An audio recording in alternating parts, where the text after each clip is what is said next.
तो गाइस आज हम बात करेंगे मैनेजर किम के चैप्टर नंबर 156 के बारे में। और पिछले चैप्टर में हमने देखा था मिंजी ने हायरी के रैप्टे बजा दिए होते हैं उसी के फादर के सामने, क्योंकि हायरी अपने फादर के साथ काफी ज्यादा बदतमीजी से बात कर रही होती है। लेकिन मिंजी अपने फादर की एक बहुत ही अच्छी बेटी है, इसलिए उसे ये बात अच्छी नहीं लगती। और आपको अच्छी तरीके से पता होगा कि हायरी अपने फादर से इतना ज्यादा गुस्सा क्यों है, क्योंकि हायरी के फादर पहले काफी ज्यादा अमीर हुआ करते थे और अब वो काफी ज्यादा गरीब हो चुके होते हैं। इसलिए आज की वीडियो की शुरुआत में हम देखते हैं वो वाला सीन जब हायरी के फादर काफी ज्यादा गरीब हो चुके होते हैं और घर से निकलते हैं ऐसे ही छोटा मोटा कुछ काम धंधा करने के लिए, जैसे कि मछुआरों के साथ मच्छी पकड़ने के लिए जाते हैं। भले ही गैंग चान जू के पास अब पहले जैसा कुछ नहीं बचा होता, लेकिन अब भी उसके पास उसकी बीवी और वाइफ बची होती है और इन दोनों के लिए वो दोबारा से मेहनत करने के लिए तैयार होता है। चाहे उसे कोई भी काम करना पड़े वो करने के लिए तैयार होता है। लेकिन हायरी पगली को ये सब कुछ बिल्कुल भी अच्छा नहीं लग रहा होता कि वो ऐसी गरीबों वाली जिंदगी जी रहे हैं। इसके बाद हम देखते हैं हायरी के स्कूल का सीन। जो हायरी पहले स्कूल में सबको बुली करती रहती थी, अभी दो लड़कियां उसी के सर पे मिल्क शेक गिरा के उसे बुली कर रही होती हैं और उसे ताना मार रही होती है, पहले तो काफी ज्यादा अमीर थी, अब तुझे क्या हो गया कुतिया। हायरी को बुरी तरह से जलील करने के बाद दोनों लड़कियां हंसते हुए यहाँ से चले जाती हैं और हायरी अपनी लाचारी की वजह से उन लोगों को कुछ कहती भी नहीं, लेकिन उसे काफी ज्यादा गुस्सा आ रहा होता है और वो अपने मन में कहती है, नहीं ये जरूर एक बुरा सपना है,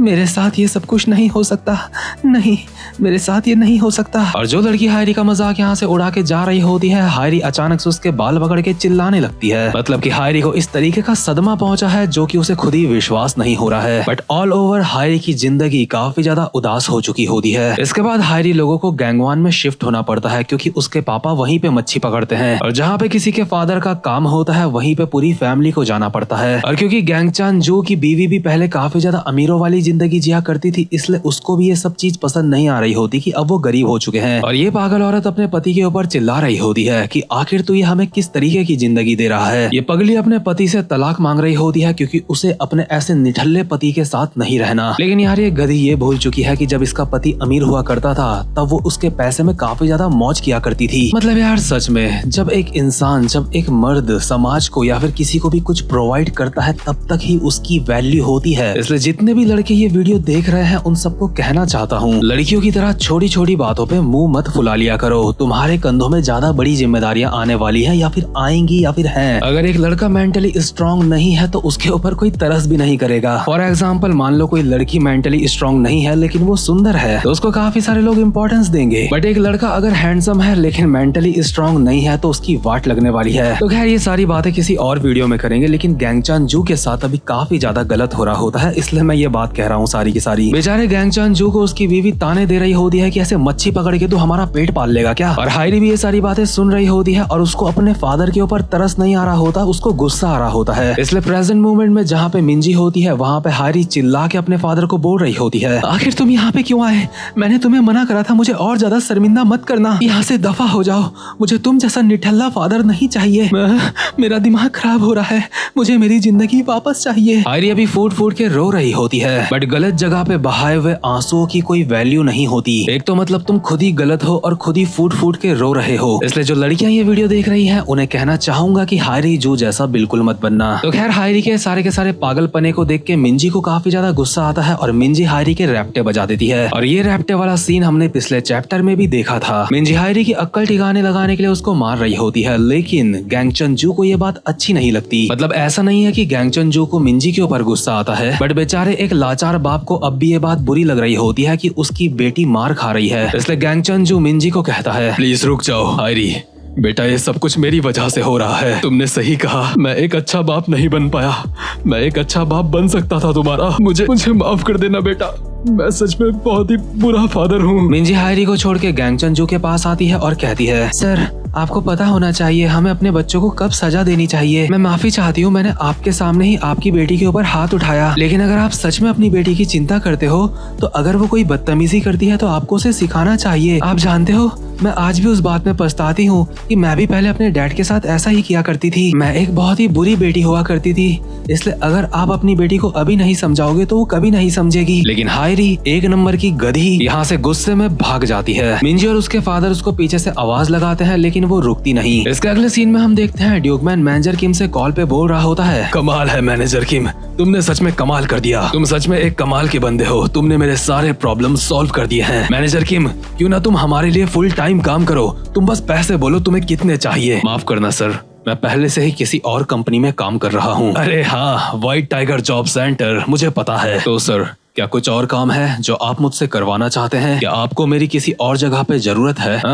नहीं, तुम्हारा काम पूरा हो चुका है। अब बस तुम्हारा एक आखिरी काम बाकी रह जाता है। जो हमारी इन्वेस्टर है, तुम्हें उसे सेफली उसके घर छोड़ना है, बस और कुछ नहीं। और यही होगा तुम्हारा आखिरी मिशन। और हाँ, जहाँ तक बात रही तुम्हें हायर करने की फीस की, तो वो मैं अभी भिजवा दूंगा। सच में ब्रदर, तुमने काफी अच्छा काम करा। इसके बाद ड्यूकमैन कॉल कट करता है और हम देखते हैं ड्यूकमैन के सामने दो बहुत ही अमीर इंसान खड़े होते हैं। इन दोनों को हमने सेमिनार हॉल में भी देखा था। ड्यूकमैन इन दोनों बंदों को कहता है, तो हमारा काम पूरी तरीके से कंप्लीट हो चुका है। अब ये पूरा का पूरा प्रोजेक्ट हमारा है। उम्मीद करता हूँ तुम सारे के सारे ये बात समझ चुके होंगे। इसके बाद डेविड ली कहता है, कमाल है ड्यूकमैन, तुमने ये सच में कर दिखाया। जोंगमिन यांग कहता है, अच्छा तो एक बिजनेसमैन को ऐसा होना चाहिए अगर उसे सक्सेसफुल होना है। ना जाने ये बंदा हमेशा रोता क्यों रहता है। तो खैर डेविड जोंगमिन को चुप कराता है और कहता है कि हम कोई और रास्ता ढूंढ लेंगे सक्सेसफुल बनने का, तुम चिंता मत करो, रो मत। साथ ही में अभी डेविड के काले इरादे अभी सामने आते हैं और डेविड कहता है, हम चाहे तो आपस में मिलकर ड्यूकमैन को खत्म कर सकते हैं। ड्यूकमैन को जान से मारने के बाद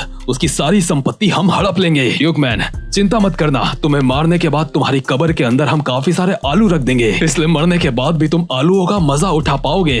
मैंने सुना है तुम गैंगवान के गरीब लोगों को आलू बहुत ज्यादा पसंद है। लेकिन ड्यूकमैन एक स्माइल के साथ कहता है, तुम लोगों का सेंस ऑफ ह्यूमर काफी अच्छा है, लेकिन तुम्हें एक चीज बता दूं, मुझे आलू बिल्कुल भी पसंद नहीं है, बल्कि आलूओं से ज्यादा नफरत मुझे किसी चीज से नहीं है। और डेविड का जो एक बॉडीगार्ड होता है, ड्यूकमैन उसके सर पे अपनी सिर्फ एक उंगली से मारता है और वो बंदा उड़ता हुआ पीछे की तरफ जाता है। और इस बात से आप अंदाजा लगा सकते हो कि ड्यूकमैन कितना ज्यादा पावरफुल है। इस गार्ड को मारने के बाद ड्यूकमैन कहता है, तुम्हें ये काफी अजीब लग रहा होगा, मैं गैंगवान से हूँ और मुझे आलू पसंद क्यों नहीं है ना? तुम्हें पता है, तुम जैसे बहन के घोड़ों को देख के मेरा खून हमेशा उबलने लगता है। मैं बार बार खुद से बोलता रहता था कि तुम्हारा दिल चीर के मैं कब बाहर निकालूंगा, कब मुझे वो मौका मिलेगा। तुम्हें क्या लगता है मैं ये सारी की सारी बातें मजाक कर रहा हूँ? नाली के कीड़ों, अच्छा हुआ तुमने खुद सामने से गद्दारी कर दी। ड्यूकमैन अभी दोनों चेयरमैन्स को मारने के लिए जा रहा होता है, लेकिन इतने में ही जोंगमिन के साथ जो लड़की होती है ड्यूकमैन को अपने एक हाथ से रोक लेती है और कहती है, बस इससे आगे जाना तुम्हें अलाउड नहीं है। अगर तुमने मेरी बात को इग्नोर करा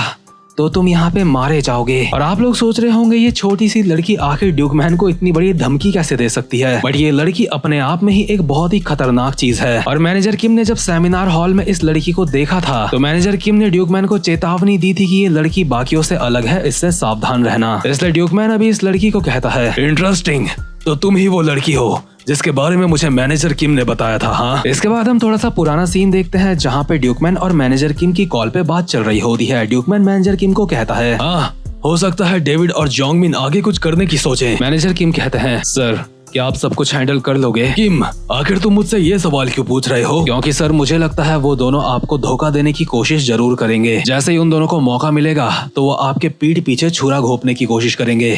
मैन, तुम सच में कितने अच्छे इंसान हो, मेरी चिंता कर रहे हो, लेकिन क्या तुम ये बात भूल रहे हो कि मैं कौन हूँ?